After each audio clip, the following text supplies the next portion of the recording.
오늘은 미국 마취과 학회에서 제시한 신체 상태의 분류에 대해서 공부해 보도록 하겠습니다.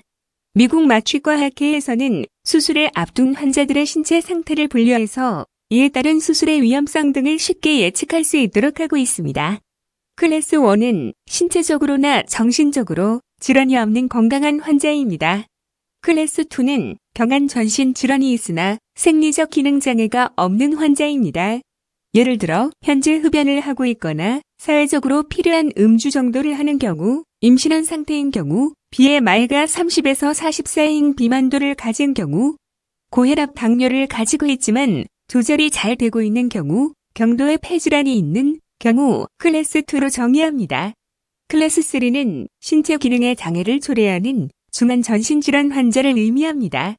예를 들어 고혈압 당뇨가 있고 잘 조절이 되지 않는 경우, 만성 폐쇄성 폐질환이 있는 경우, BMI가 40 이상으로 심한 비만도를 가진 경우, 활동성 간염을 가진 경우, 알코올 의존성 또는 남용인 경우, 심박 동기를 가지고 있는 경우, 좌심실 구축률이 보통의 정도로 감소되어 있는 경우, 정기적으로 투석을 받는 말기 신부전인 경우, 수태후 연령이 60주 이하인 미숙아인 경우, 3개월 이상 된 심근경색, 뇌졸중 등의 뇌심장혈관 질환의 과거력이 있을 경우 클래스 3로 구분합니다.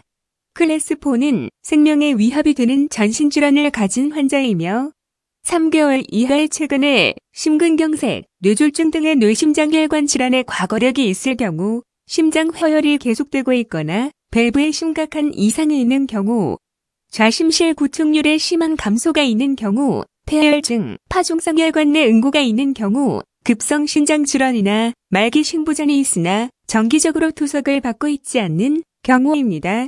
클래스 5는 수술하지 않으면 생존이 불가능한 상태의 환자를 의미하며 파열된 흉 복부의 대동맥류, 심각한 외상 환자, 뇌실내 출혈이 있고 출혈의 압박에 의한 증상이 있을 경우, 허혈성장 질환이 있으면서 심각한 심장 문제나 다발성 장기 부전이 같이 나타날 경우 클래스 5로 정의합니다.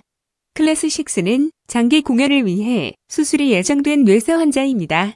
이렇게 수술을 앞둔 환자들의 신체 상태를 나누어 위험도를 예측하고 커뮤니케이션 하는 데 사용합니다.